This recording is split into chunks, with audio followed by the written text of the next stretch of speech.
Warning, this podcast contains spoilers for Season 3, Episode 6 of The Mandalorian and the 2-episode finale of The Bad Batch Season 2.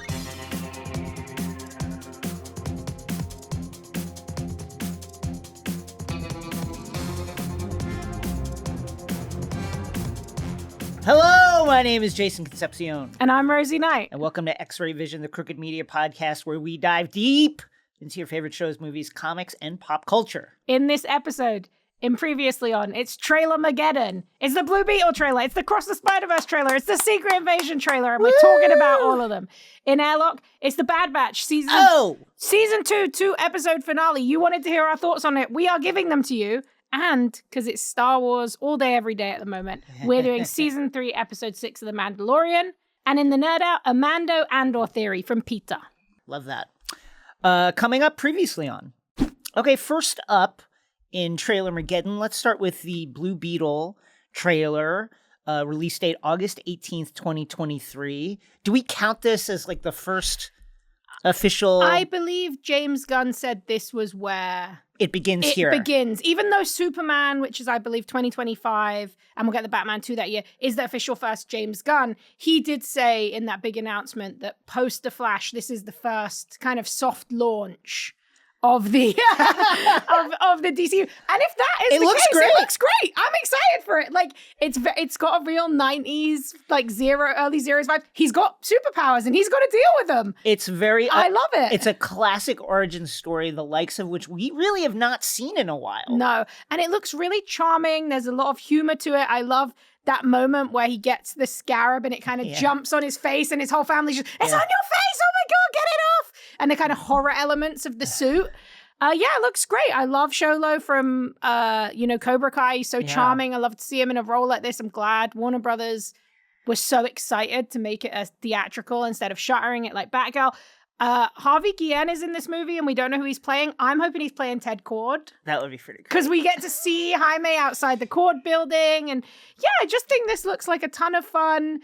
And I love that he makes that big, like, anime sword at the end. It just all good stuff. It made me feel really good watching this movie and I wanted to see more. I think listen, if you have a power like the Green Lantern or the Blue Beetle, which allows you to create matter from your thoughts, if you're not doing a sword every time, then what are we doing? Literally, especially, I feel like you hit on one of my biggest issues with Green Lantern, which is every single Green Lantern can just imagine like a fist or a gun. Why are we doing fists? Fists! Like, Big this fists. is it. Like, please, you have literally the power of your imagination. What am I at a carnival? Like, what is a big fist? A giant gun? Like, you have gun. You don't need that. Come on, guys. So the fact that he's they are cops. That's true. The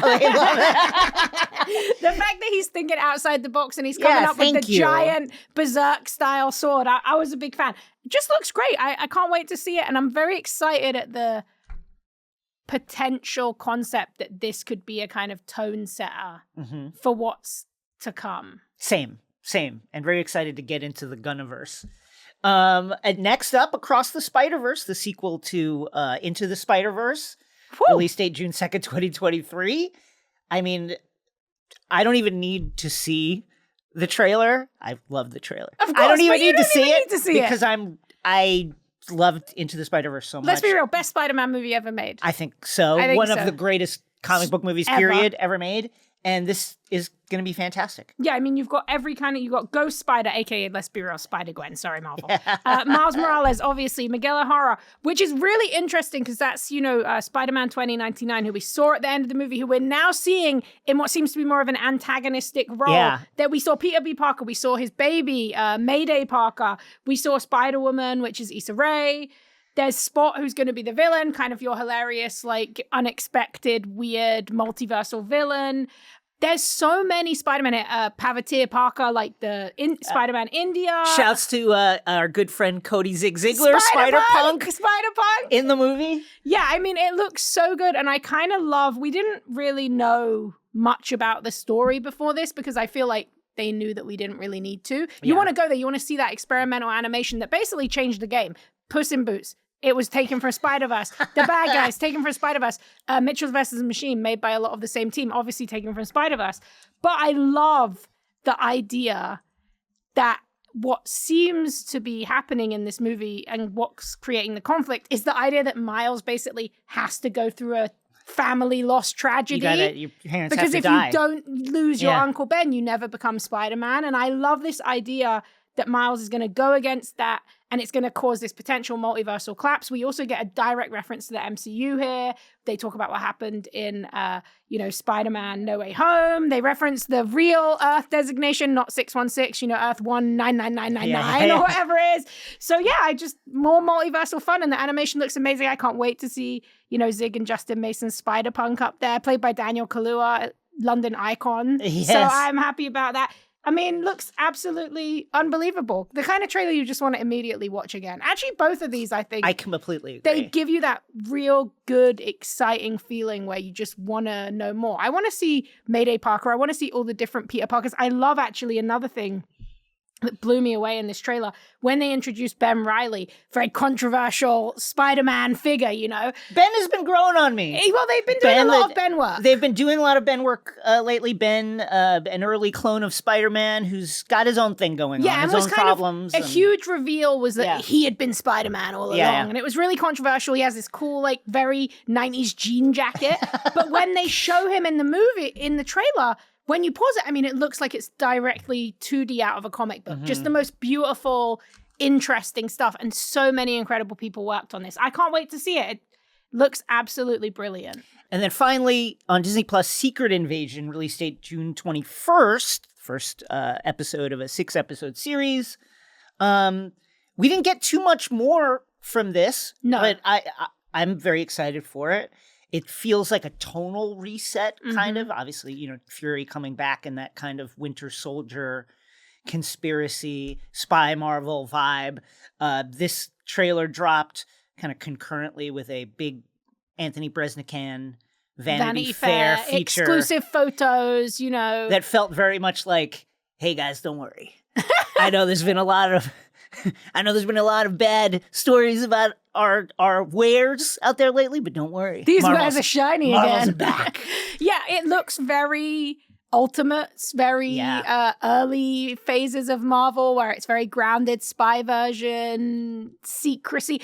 I love Samuel Jackson as Nick Fury is one of the all-time great casting, so I love that. I have to say, look, when I think of Secret Invasion, it's hard for me to separate it from the immensity of the comic books and what that meant, which was who can you trust? Who is really, which characters that you love have been Skrulls for the years. Whole time. For years. And you've been supporting them. You've been buying those issues. You've been following their adventures, and it's not them.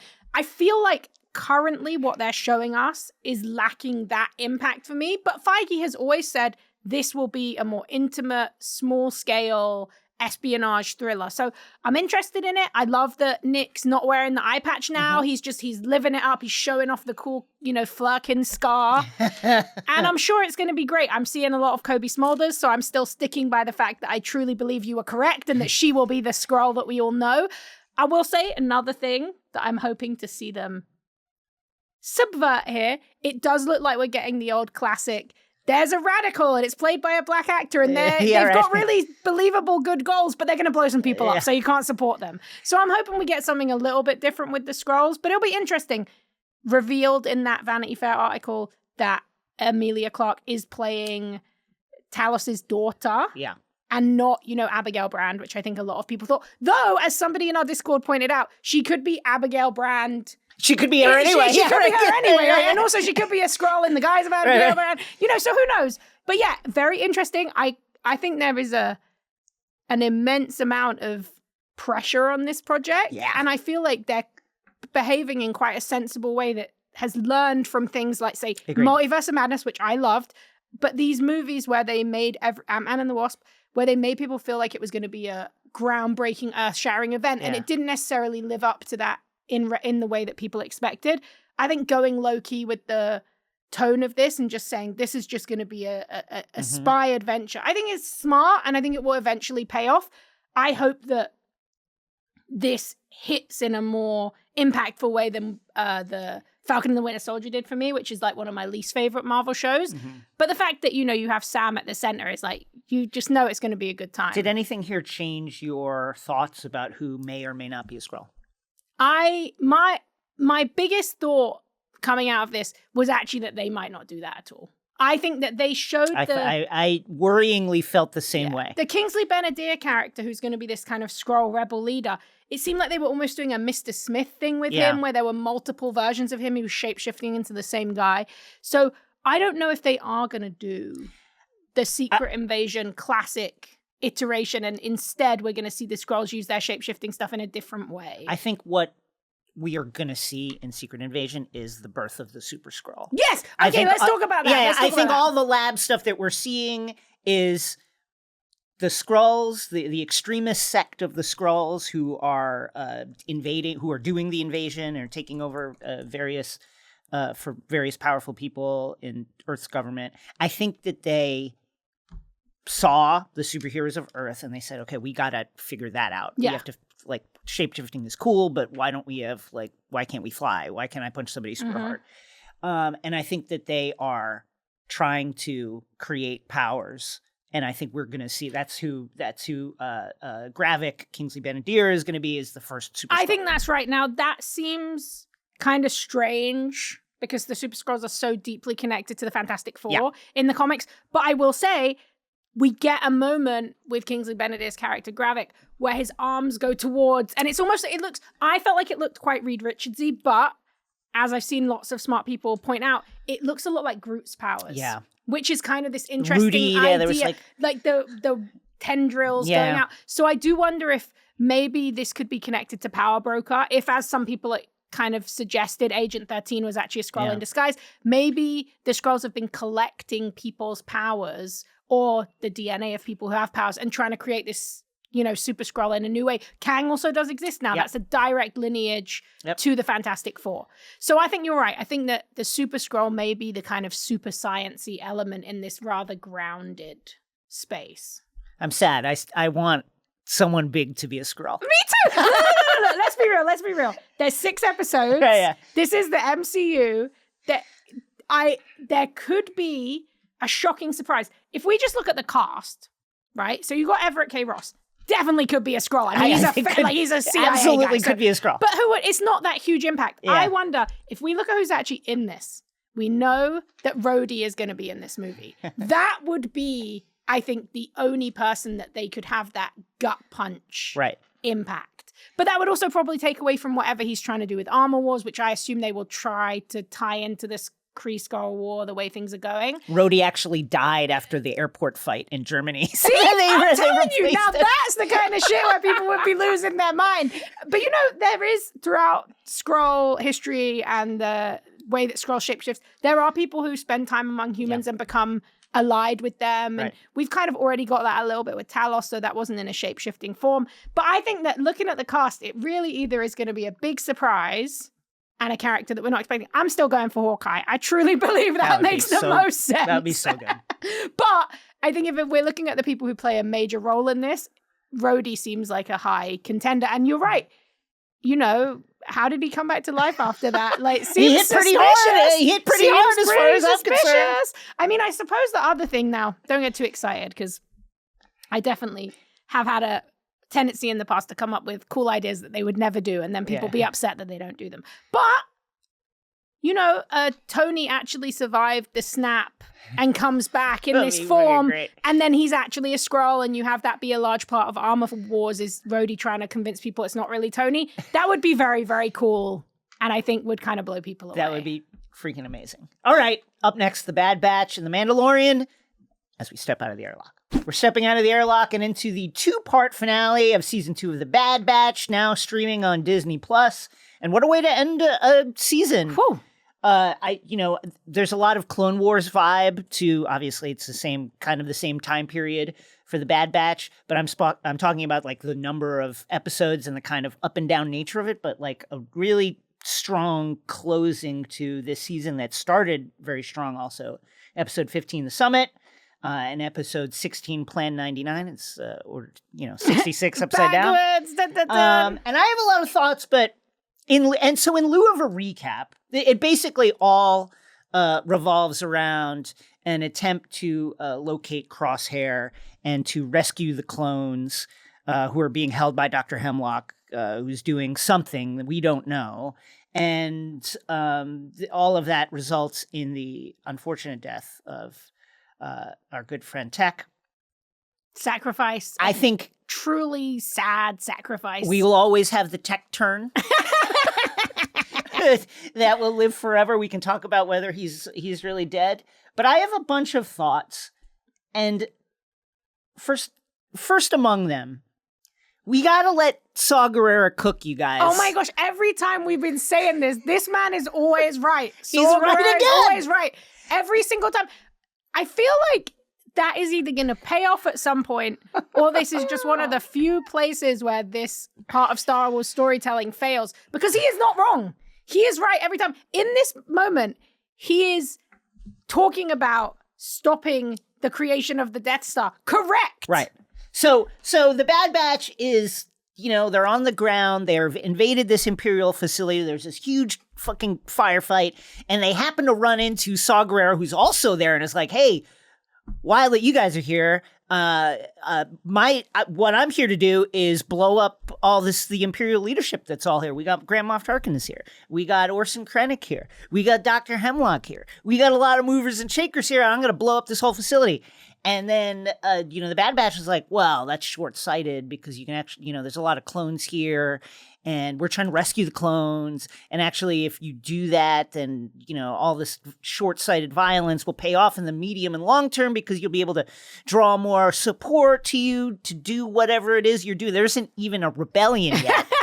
Meanwhile, and I'm sorry, guys. I get it, Bad Batch. You want to save your brothers. I love the clones. I would also like to save the clones. But I don't want any clones to die. If they had let Saw Gerrera do his thing here, Alderaan would still exist.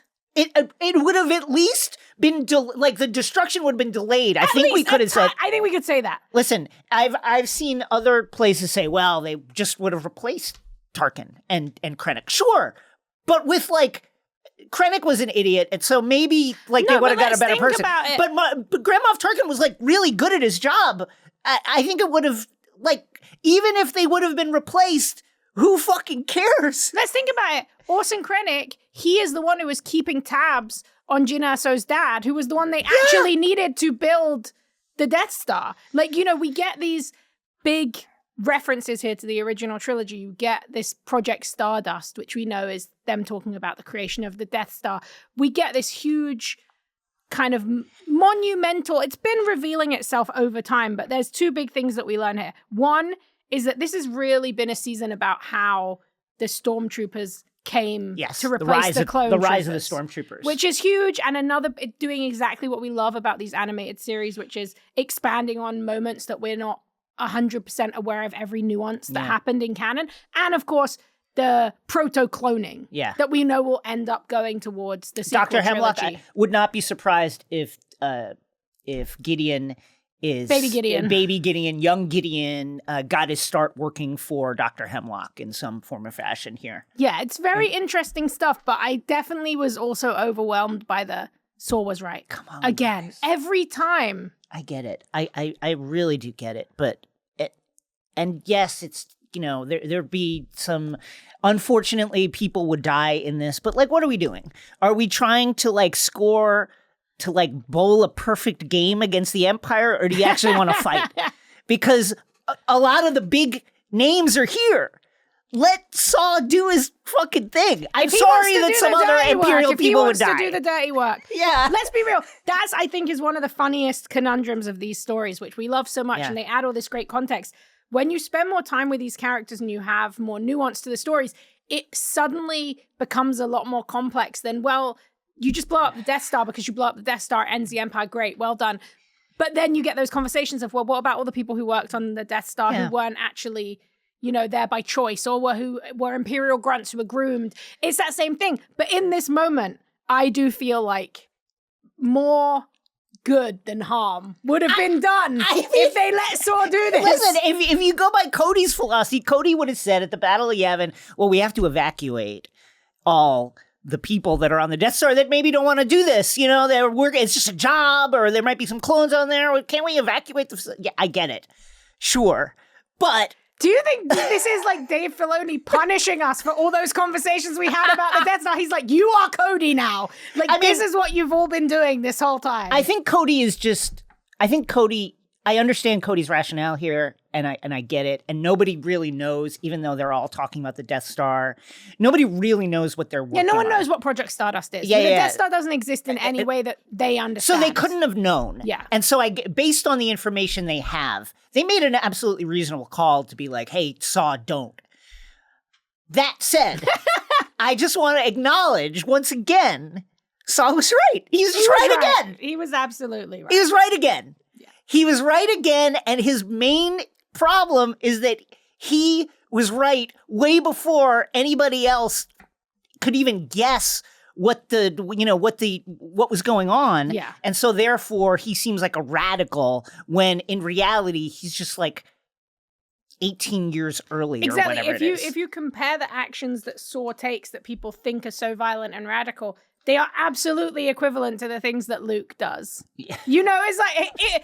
You want to blow... Do you want, like, 2 million people on the Death Star to die, or do you want to kill, like, the 500 people that are in this facility right now and stop it from ever happening? It's like a trade-off. Exactly. So, yeah, I agree with you. That was a big takeaway I had from this, especially because that's a drum we've been beating for a long time. Yeah, like, Saw...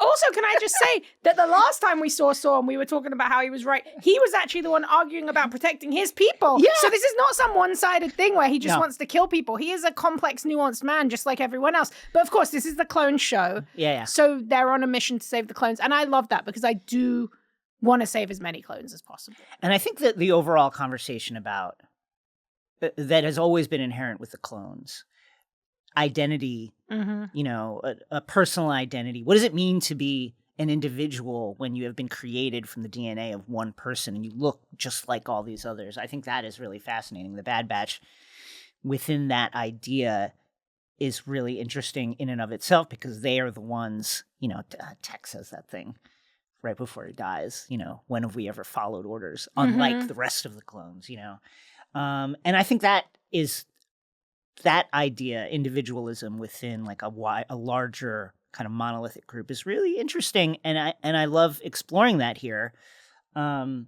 Tech, is he dead? What do you think?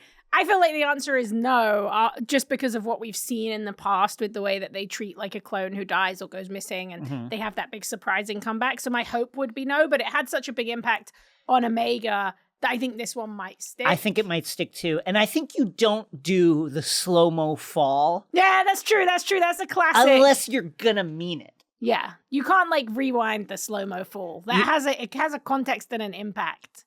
And I agree with you. Omega, man, it really hit Omega. Like, that was heartbreaking, actually. Her wanting to go back. They can't go back. You obviously can't go back. And also, I think that notion of sacrifice, like, no, we never leave anyone behind. And it's actually, that was somebody's choice to do that so we could move forward. So are you going to take advantage of that? Or are you going to stay behind and, trying to save somebody who in the end chose not to be saved? I think as well, the thing that you mentioned about individualism and this kind of idea of finding yourself in this clone army, which has obviously been, even since the Clone Wars stuff, is like so key to the most impactful stuff.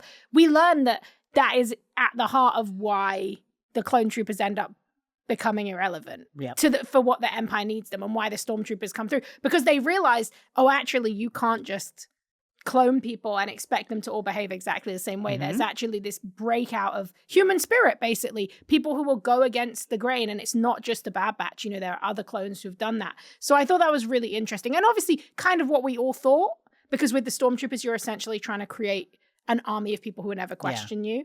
But I thought it was nice to kind of see that acknowledged here, and it goes along really well with the greater journey that they've been on. Your thoughts on the strands that are obviously leading towards, the Palpatine cloning project New Palpatine?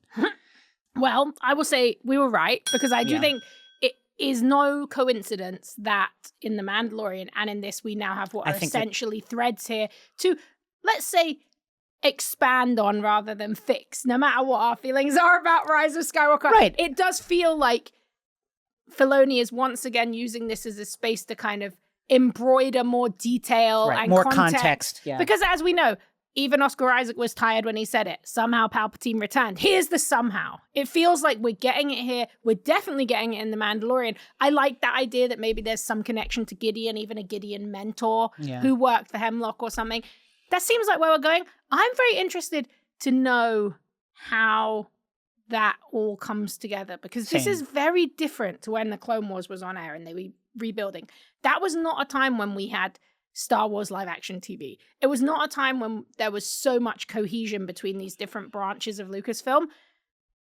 I want to know if we are really going to see these threads from the Bad Batch come into live action Star Wars TV soon, if we're going to start to see a much more fluid and quicker crossover, because we've gotten it to a point, but it feels like this could be leading to something that would end together.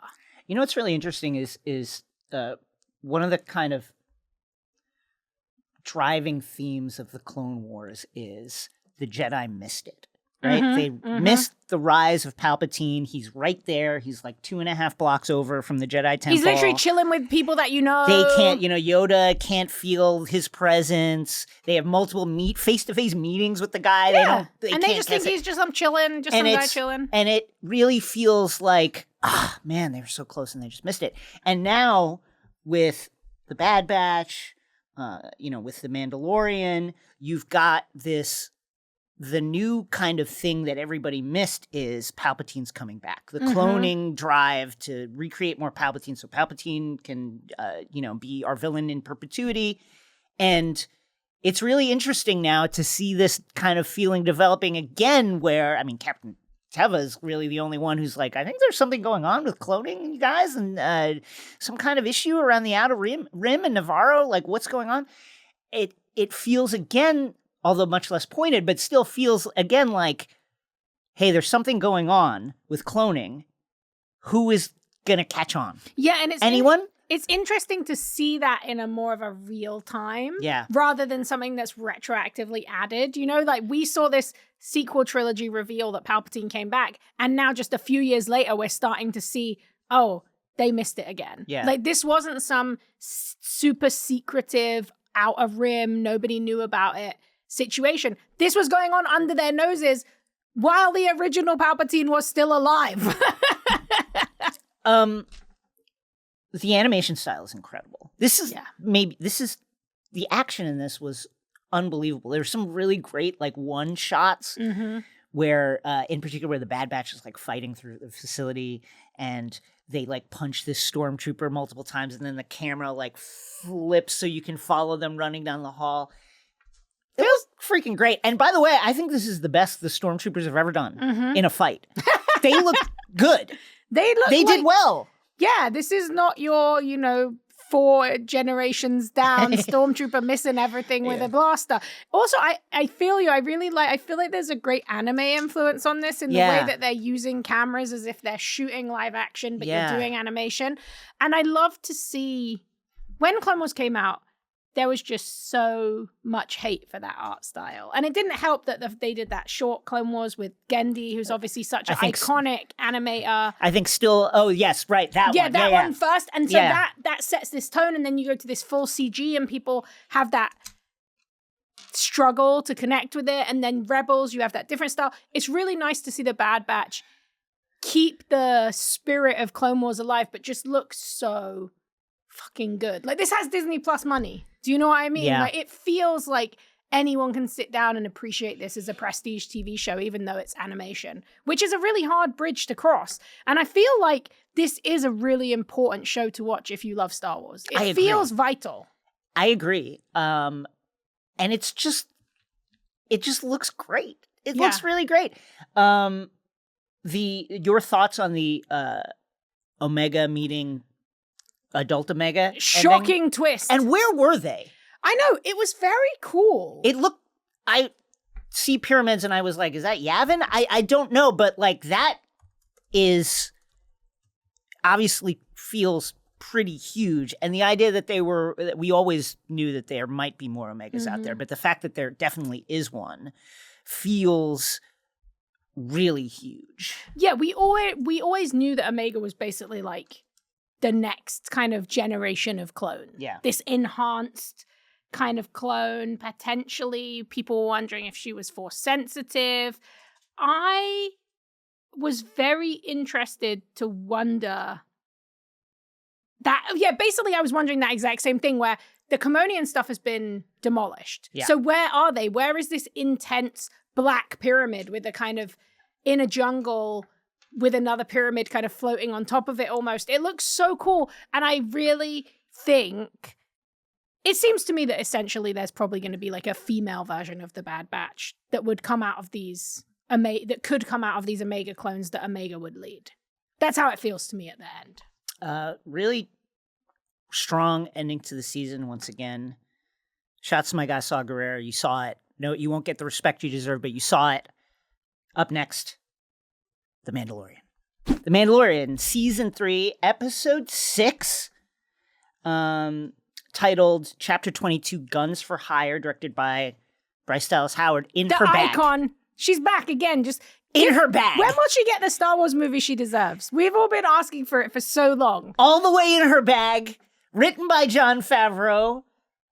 We open in space. An Imperial ship crewed by Mandalorian mercenaries waylays a Quarren ship.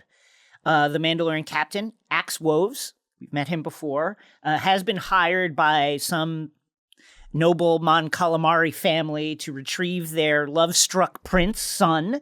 Apparently, the Quarren and the Mon Calamari, they share the planet, and they're uneasy neighbors. And apparently, the son who is in love with the Quarren captain of this Quarren ship has caused some sort of a scandal, and so the Mandalorians have to separate them and bring the son back to his family. The Mandalorians agree with the Quarren captain. This is very dishonorable and distasteful business, but as a wise man once said, that's what the money is for. And then once the job is done, they park their fleet back home on Plazier 15 in the Outer Rim. We go to our friends Bo Din and the baby. They are heading to Plazier 15 themselves because they need to, they're the new ambassadors for the Rebuilding Mandalore project. Yeah, and they're trying to find Bo's old crew, who abandoned her and became mercenaries after she lost the Darksaber. So this is a quest that makes a lot of sense and puts them on an interesting side quest, which I personally loved. Yes. And was not expecting. But yeah, their intention is to find more Mandalorians. That's right. So they arrive on the planet, and there's some delightful 16-bit fanfare music, an announcement about what Plazier 15 is. And a voice welcomes them, to Plazier 15, the only direct democracy in the Outer Rim. Grogu seems to really love the music. They pass some Imperial droids on the way to a train. Notable for what will come to pass. And on the train, they're heading in. They're kind of being interviewed by the security services of Plazier 15 on the way in. Bo is like, "Hey, we want to speak to we're here to see my Mandalorian brethren. Can we speak to them?" And the voice is like, "No dice, because according to the Coruscant Accords, no outsider can have direct contact with military assets in peacekeeping zones, whatever that means." Yeah, there's lots of bureaucracy here. If you love bureaucratic Star Wars, you will be happy because there is some rules that are being laid down by the New Republic. And the voice then is like, "Can we get your chain code so we can verify who you are?" They do. And then all of a sudden this voice is like, "Hey, guess what? Bo-Katan Kryze and Din Djarin, your presence is requested at a certain place." They go to the place and it's a feast. There's a feast going on. And this is a star-studded episode of The Mandalorian, you guys. How they kept these cameos quiet kind of blows my mind. I know that this is just people who probably wanted to work with Bryce and who obviously also wanted to be in a Star Wars, because who doesn't? But it's really great because you get this feast and you first of all have this hilarious moment where you see one of the aliens, who Grogu was trying to eat the eggs, the baby eggs in the first season that was really shocking everyone. And I was like, oh my gosh, it's one of those aliens. And then at the top of the table, it's like, oh, it's Lizzo and Jack Black. So obviously that's huge. Just casual. Yeah, and so they're playing the Duchess, who is part of this ruling family that has ruled Plaisir 15 for apparently all of Since it was ever settled. Yeah, all of its modern history. And Captain Bombardier. A perfect name for a character played by Jack Black. Yeah, the elected rulers. And you know they sit down. Jack Black, Captain Bombardier offers them some drinks, which are apparently secreted by some really gross, like sack-looking globular alien in a jar. This is classic, interesting Star Wars world building because we really get the sense here of that opulent, disconnected wealth that so often exists in the world of Star Wars because of people's connections to war, or as we'll find out, the Imperial kind of regime. And Captain Bombardier addresses them. He's like, okay, let's address the Bantha in the room. Ding dong! I was once a facilities planner officer during the war for the Empire. And thanks to the New Republic Amnesty Program, I was able to help rebuild Plaisir 15. And then the Duchess echoes that, saying, you know, Plaisir 15 really got wrecked during the war and suffered under Imperial rule. And my husband, Captain Bombardier, has really, really done a great job in helping us rebuild and using his skills as an acquisitions officer for the Empire. Which, hey, they were great at acquiring stuff. Apparently, that's what colonialism does. Good at stealing stuff from other people. And certainly they seem to be living it up now, so everything is going great. Yeah, and they fell in love. Isn't that great? What magical story. You know what? I hasten. I obviously, whenever I see former Imperials thriving, I do a double take. But this is for love, and everybody seems happy. So on the planet, who can argue? I did expect to see some kind of like secret, darker side of the planet, kind of like what we saw in The Last Jedi. But you don't really get that here. It's going great. This is allegedly these people were elected democratically. People seem happy. Everyone's thriving, eating some food. There's some issues with droids that we'll get into that. It's like Neiman Marcus the planet. Everything is luxurious. Nobody works. Everybody's hanging out, having just brunch, chilling. And buying stuff. It's shopping all the time. It seems pretty great. Yeah, it's tourism capitalism, but just all day, every day, and nobody works, which seems great. I would love to see it. I'll just say this: I think the amnesty program is not only well-meaning but good, and if it's imperfect, as we've seen in other episodes of The Mandalorian, then it's imperfect for a good cause. I think it's probably a net positive. It remains to be seen how things go with the cloning program. The idea is, I would say I agree with you, net positive, because it is worth giving people that second chance who are forced into those roles. That said, and we don't know what Captain Bombardier was up to in his previous life as an acquisitions officer for the Empire. I feel like everybody's always playing down what they did in the Empire. Exactly, and not no just one's that. ever telling you I was an acquisitions officer. Oh, really? Where were you stationed? The Death Star. Like, where were you working? Just that, but like, which planets were you ravaging? Like, whose family wealth are you now sitting on, like playing space croquet and eating delicious feasts? It seems unethical. I also think there is an interesting statement being made here when we look at how somebody like Bombardier is being treated in this amnesty program compared to the kind of low-level grunts that we saw who are also living in these halfway houses. And we saw in that same episode of The Mandalorian where we kind of explored where Pershing was at, that there are these wealthy kind of scions who just don't care whether it's the Empire, the New Republic, whoever, as long as they can stay fat and enjoy the things that they enjoy. Good and point. Bombardier definitely seems to be more leaning that way. Although certainly seems like a great guy. It looks like it would be a lot of fun to be at this feast. Love his curly mustache. And listen, he's married to Lizzo, so obviously doing something right. Right. And listen, during the Imperial days, it's like if you wanted to work, you kind of had to be in league with the Empire. So I get it. Anyway, the Duchess then offers Grogu some space sardines, and Grogu's like, yes. Leaps into her. Yeah, does the flip right into her arms. He's Din just never not flipping now. Yeah, Din is like, I don't know, Grogu kind of doesn't like straight. And then all of a sudden, Grogu's like, well, I like anybody who's got... Give me some food. Yeah, delicious seafood. We learn that the whole direct democracy thing, which is basically everybody votes for the person that they want to rule. There's no voting for a representative who then is going to cast a vote for whoever is going to rule. You vote directly for the person you want. And so this whole direct democracy thing is pretty new, and that even though the Duchess and her family have ruled for all the planet's history, they are now the duly elected leaders. One wonders if you are the ruling family for generations, what chance any other candidate had. If you were already like monarchs, but it that's seems fine. unlikely. Again, everybody seems happy. They're trying their best. Everybody seems happy. We also learned that Bombadier's imperial past means that he can't be in command of any military force, and therefore Plaisir 15 can't have any military. Can't have a military. So they outsource their military force. Thus, the Mandalorians. That's why they are here. They are essentially mercenaries here on the planet. To me, that feels like a very loophole. Oh, yeah, but an obvious loophole that the New Republic should stop, because it's like, you can't have a nationalist military that is run by people of your country. Agreed. I honestly, militaries always lead to bad stuff. I get that, especially with the Imperial connection.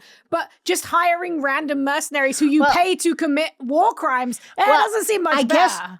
It seems like the way it works is they hired them to just be security guards. Yeah, they're protecting. And they can't give them any orders beyond that. It's kind of just like, hey, protect the planet, and whatever else you guys are doing, I don't want to know. Like, because, they're out here doing side quests for Mon Calamari, noble families. Love. Yeah.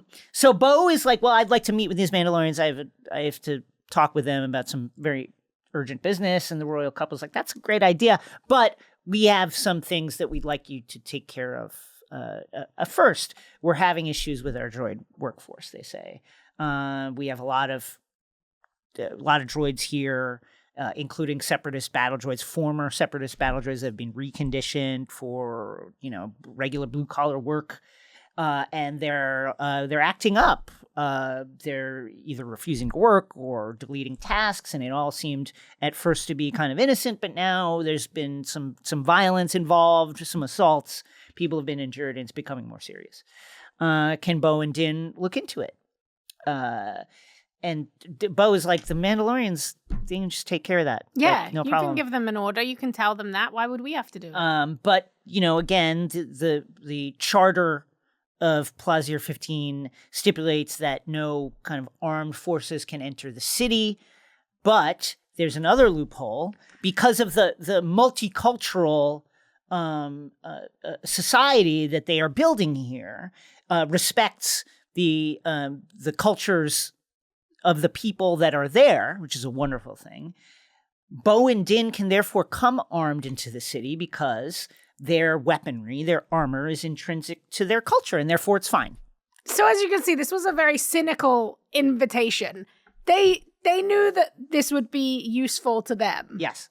And Bombardier Jack Black sells it very well. It's such a great coincidence, but also if you want to speak to the Mandalorians, go sort out our droid problem. And they offer actually a very, very juicy nugget in return. The deal that they offer is, in return for helping Plaisir 15 out with their droid problem, Plaisir 15 would formally recognize the new Mandalore, the currently repopulating Mandalore, as a sovereign system, and then would lobby the New Republic to do the same. That's actually like a huge deal. That's a huge deal. Let me ask you a question about this then. So this basically establishes that, no question, this rumors and rumblings of them repopulating Mandalore is out in the world. Right. Because that's not just a lucky guess. That's right. Like, they absolutely come to this with a knowledge that this is something that's going on, which probably means other people are going to hear about it too. And we can assume as we get into these last 2 episodes of the season, I think that will be good because lots of Mandalorians will probably come to Mandalore, but it will also be bad because people will know where to find the Mandalorians and Din and Bo if they need to. Bo thinks that this diplomatic deal is really, really great. And Din is just like, I just want to kill droids. I fucking hate I hate droids. I want to kill him. I like one droid. That's it. And he's dead. And he's dead. And all the rest of them can go to hell. So they go to see the security commissioner. He's basically the head of all their defense infrastructure, and it's a star-studded episode. He is played by Christopher Lloyd, the legendary Chris Lloyd. You really don't think after they do like Lizzo and Jack Black, which just feels very contemporary and very, you don't really expect to then just see like Doc Brown, Uncle Fester. Marty, You're one of the most influential character actors and comedians of our generation, especially if you love the kind of stuff we love. And they just casually have him there. Just being in charge of some droids. 1985! So then the commissioner plays them some of the security tapes of the various incidents, and some of them are comical. And they ruining a shopping trip. Yeah, ruined shopping some trip. Groceries around. Yeah, and then a crashed car, and then a Benihana chef goes nuts. That was my favorite one. Like, who was thinking of putting some General Grievous-style guy in charge of doing, Benihana-esque cooking? And my favorite part is when he turns, he is wheeled in those you cleavers. You just hear screams. And there's the cleavers are going. Oh, good stuff. Yeah. So Bo asks an important question, which is like, why don't you just turn them off? Just turn them off. Well, here's why. Here on Neiman Marcus, Planet Neiman Marcus, the neoliberal jewel of the Outer Rim, all of our citizens here on Plaza 15 live a fucking life of consumerist leisure.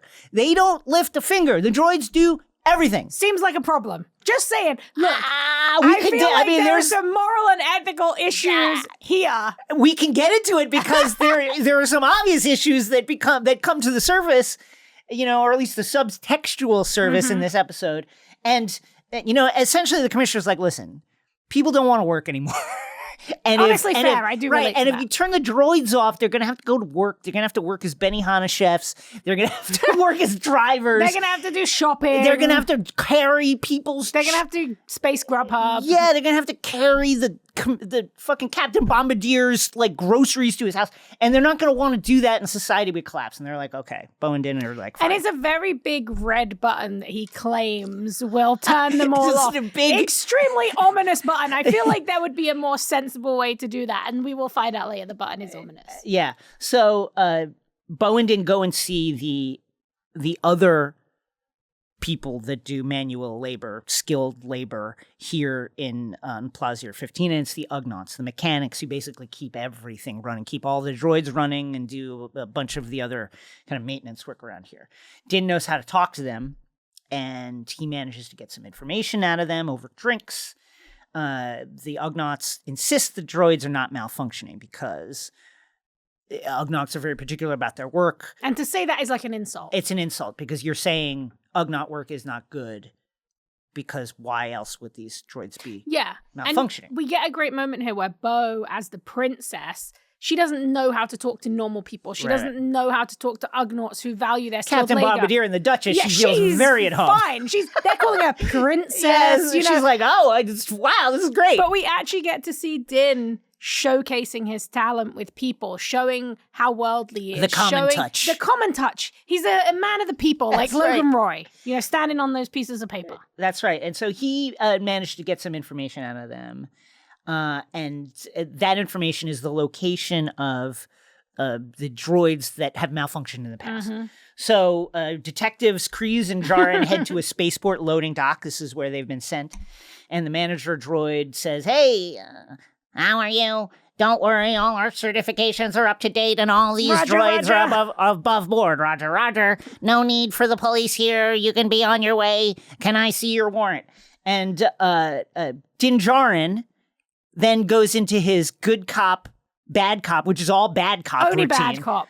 And says, we don't need no stinking warrants. Here's what I'm going to do. I'm going to just physically assault these hardworking droids. I'm going to just kick every single droid until one gets stressed. Yeah. And so terrible behavior. It's awful behavior. Awful behavior. So then he kicks a droid and one droid's like, hey, please, and defends itself, and then realizes it's been outed as one of these droids that now can think on its own, runs away. And Bo just tries to shoot it. Bo and Din chase it down and shoot it in the back, just like real cops. Very realistic, actually. They shoot this fucking Horrific. poor droid in the back. He was just doing his job, just carrying a cardboard box. And Din's there, waving a hand in front of him, kicking him. Bad behavior, not a fan. Din, not a fan do of better, this. Din Djarin. But this is the way things work on Plazier 15, and we got to keep this society going, and I get it.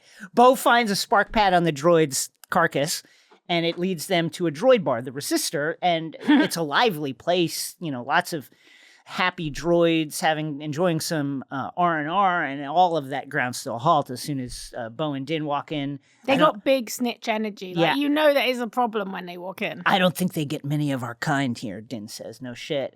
Now, I wonder why. Yeah, the bartender is very standoffish until Din turns on the charm by saying, I'm going to dissect your fucking brain.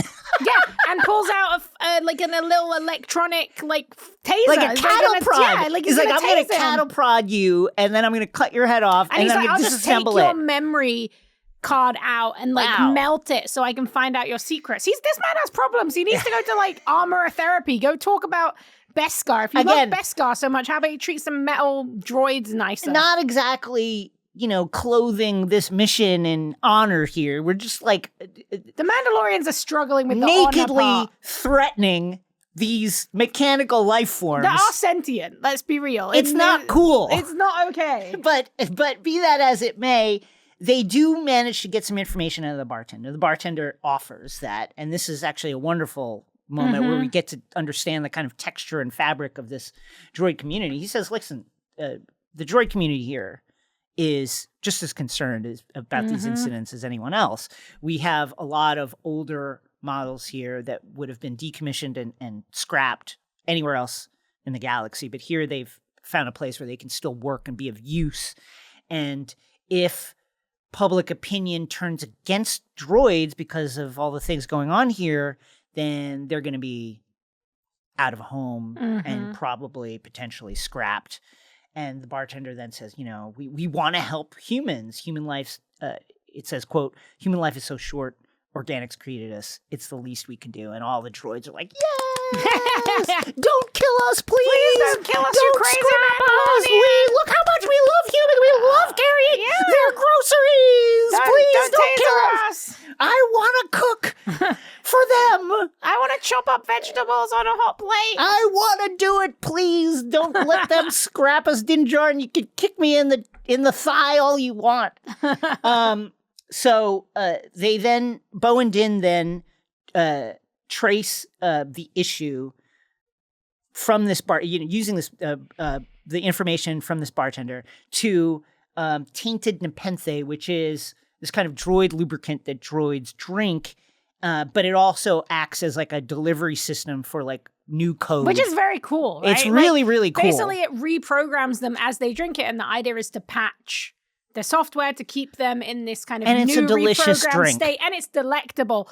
So somebody has tainted it and is reprogramming them for their own nefarious means. So they go to the droid morgue.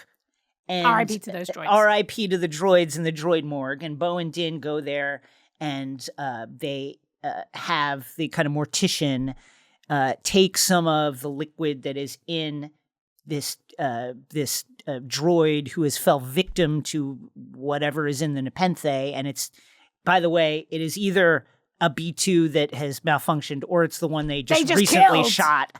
But be that as it may, they then analyze the liquid, and Din is like, I wonder if this stuff is still causing droids to malfunction. And that is answered in the affirmative when the assistant droid in the room goes nuts and has to be chopped in half with the darksaber. Analysis of the liquid reveals that there's particles in there. These particles are nanodroids. And furthermore, there's writing on the nanodroids, and the writing is a chain code. And the chain code leads them to the information that these particles were created years ago by the Techno Union, which is an organization from back during the Clone Wars, pre-Clone Wars days, that was actually part of the separatist movement. And it was this union of all the kind of technological manufacturers throughout the galaxy. And that someone ordered on Space Amazon these nanodroids. Not even the dark web. It was literally just Space Amazon. Space you can Amazon. trace it. Yeah, They find this stuff very quickly. His credit card is right there associated with it, and it's none other than Commissioner Hellgate, the dun, dun, dun. Commissioner of Security, head of security himself. He ordered the nanodroids. He's behind all this. They go to confront him, and it turns out Commissioner's a separatist. He's an unreformed Dookuist. Mm-hmm. He's like, Dooku was a visionary. And I gotta say, look, from what we've seen in the recent animated Dooku stuff, had a point. He had some thoughts that I don't disagree with. He obviously, in a way, and I'm saying this in a way that is completely different from Saw Gerrera, he went too far. He did have a point. No, he did go too far. But in the he Tales went of the way Jedi, too far. We got to see that kind of disillusion that he felt. And he's with both sides. He's about to like unpack the entire Dookuist ideology before Bo just tranks him and is like, oh, politics. I don't wanna, She's sick of it. I don't want to get into it. I'm not saying, don't judge a book by its cover. Yeah. Don't, judge somebody by their name. That can be very problematic. This man's name was Hellgate. Yeah, I'm just saying, like, could have just given him one extra look. He's in charge of the droids. He's got a very suspicious, narratively relevant name. Probably shouldn't have taken you long to get here. So we got the guy, case closed. Head back to the royal party room where the Duchess is cheating at bocce ball with the help of Grogu. Does she a great know? Time. Does she know that Grogu is helping her cheat? I don't know. I mean, she's hitting shots that no one has ever hit in this game. She is, I think, when you are that level of wealthy and powerful, people just say yes to you all the time, and they kind of just let you do whatever you do, and they go, oh, darling, you're winning, and they move the little hooks, that you play the crochet with and all that kind of biz. The Ugnaughts relegated to the underworld, the way the droids are cheated, the fact that the Duchess is like openly cheating at a game and doesn't give a shit about it. There's some red flags here, but be that as it may, everybody seems happy. You know what though? Grogu, he's having a great time. Grogu loves it here. Loving it. Playing, doing some flips, using the Force. The Duchess just wants to snuggle him constantly, and he seems very happy about that too. He's just having a good time. So Bo and Din deliver Commissioner Hellgate, and they're like, this is the guy. He did it all.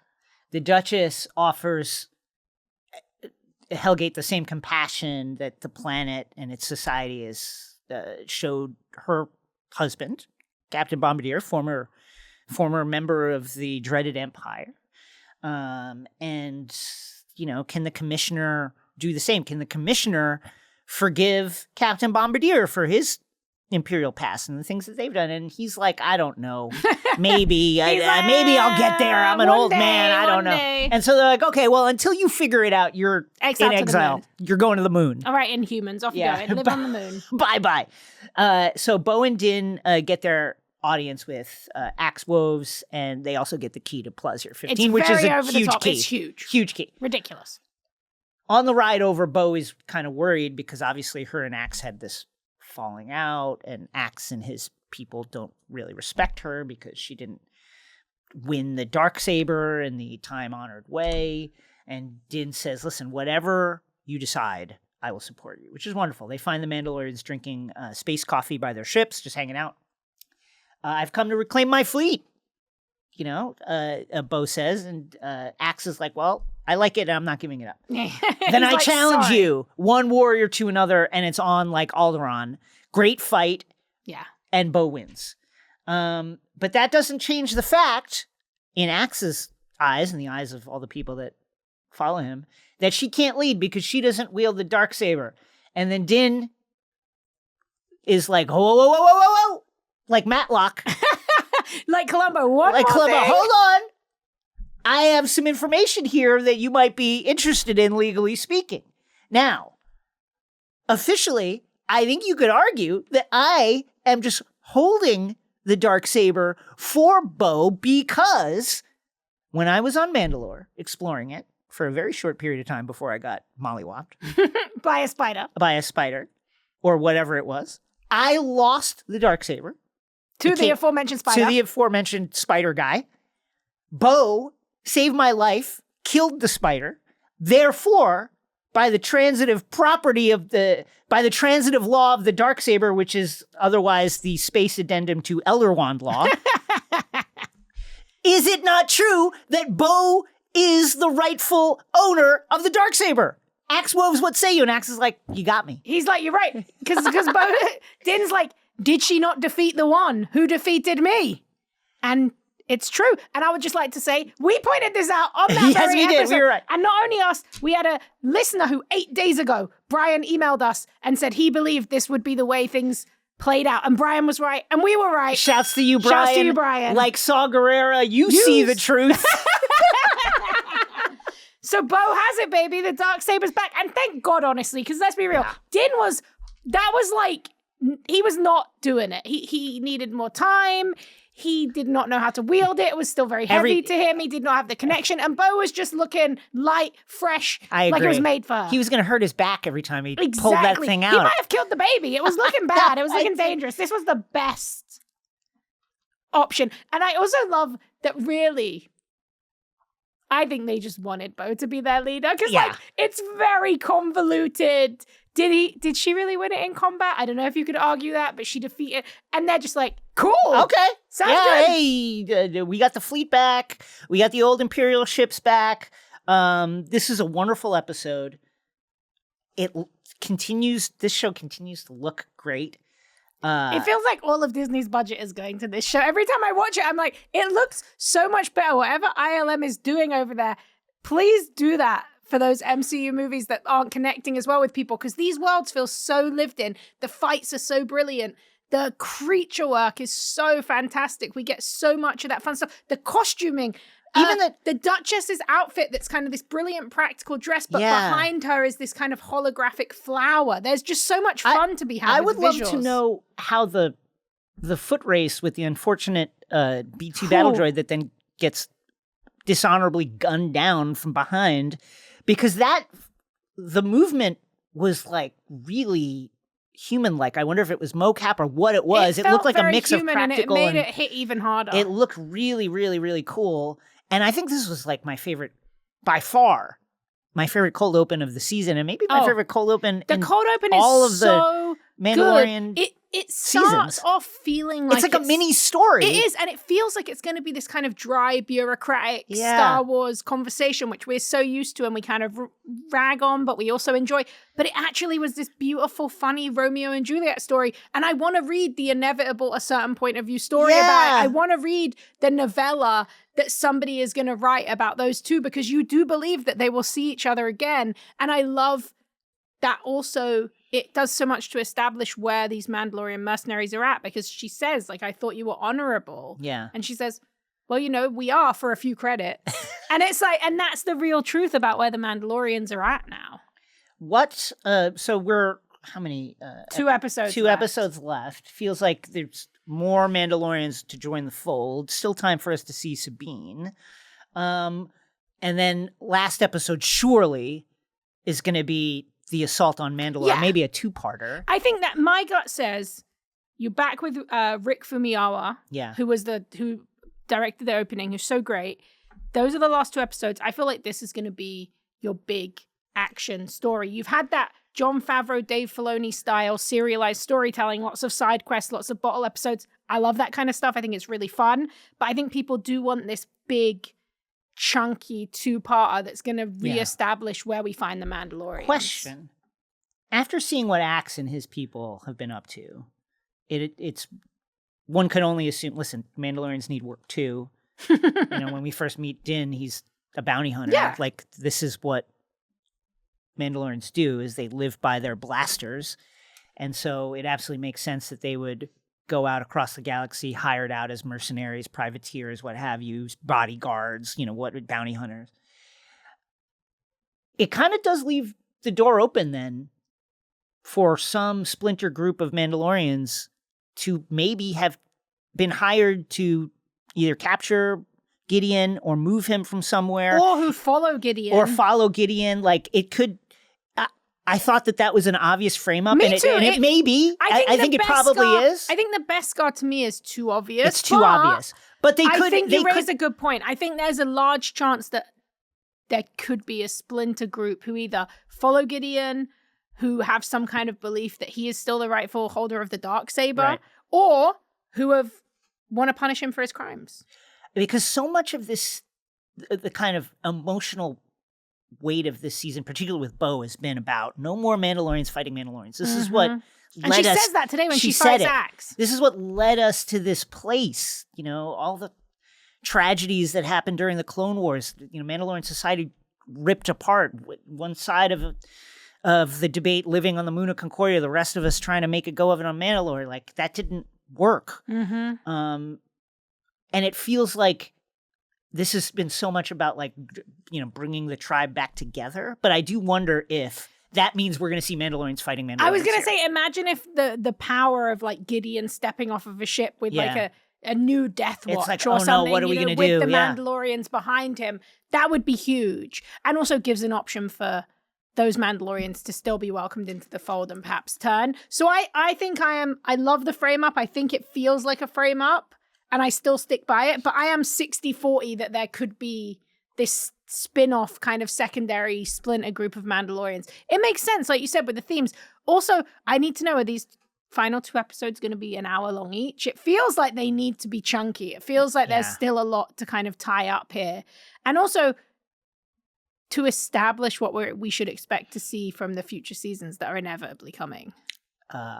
Well, a wonderful episode. Bryce Dallas Howard once again in her bag. Give her the trilogy. You want a new trilogy? Give it to Bryce. She's delivered at all times. One of our greatest Nepo babies. One of our most talented Nepo babies. Most talented Nepo babies. She's made the most of that Nepo fantastic power. Cannot argue with it. Up next, Nerd Out. In today's Nerd Out, where you tell us what you love and why, or a theory that you're excited to share, Peter ponders the poisoned planet rumors from both Andor and The Mandalorian.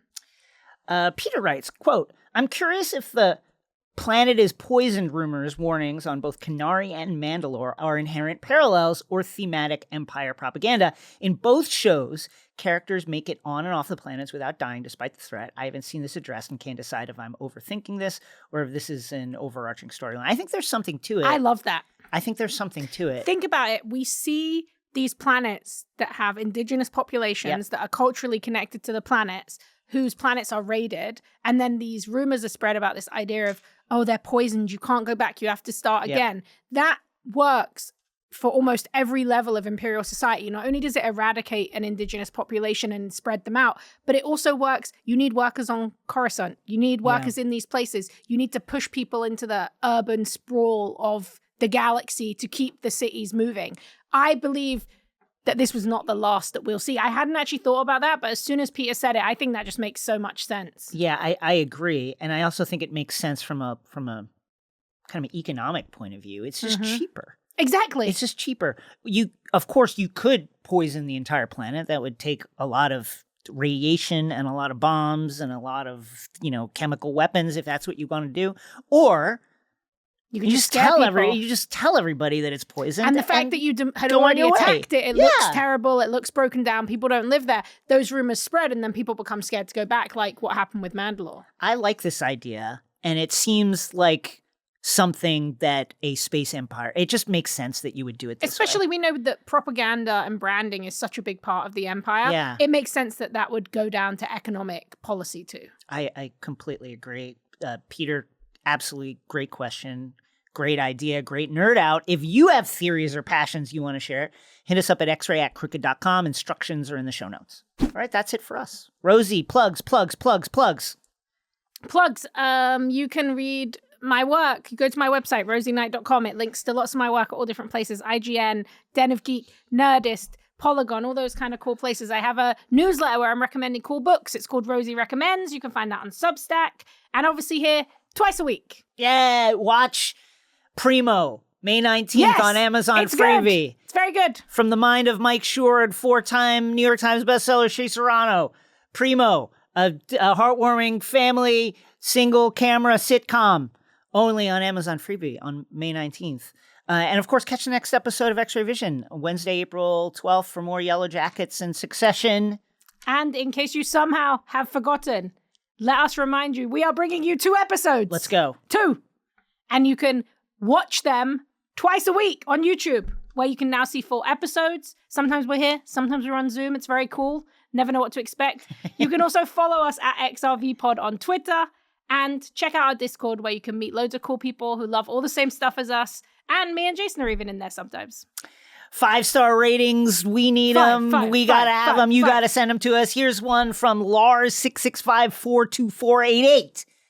The best. The only downside is sometimes I laugh too much to keep doing my chores. Truly a great time every episode. Sorry about that, Lars665-42488. But thank you for sticking with us. Thank you. See you next time. Bye.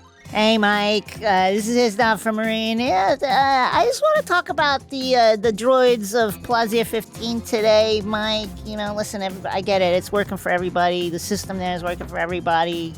I have a timeshare in Plaza 15, and it's great. You know, I play golf. I play space golf out there and all that stuff. I just want to say, Mike, I don't think the droids are being treated necessarily right over there, Mike. I can't put my finger on it, but anytime I go to a place and all the work is being done by droids and all the kind of maintenance work is being done by specifically Ugnaughts, you know, it just gives me a weird feeling, Mike, like I'm in somewhere else in the galaxy, like from long, long ago, where it shouldn't be like that anymore, Mike. The Duchess is she's a wonderful lady, and Captain Bombardier, former Imperial guy, you know, I don't like those, but he seems by everything I've seen to be a sweet guy. But it just rubs me the wrong way, Mike. I don't know, something about it, Mike. I'm hoping that some of our galactic free press will look into it, Mike, because something about it this rubs me the wrong way, Mike. I'll take my NC off the air. Thank you.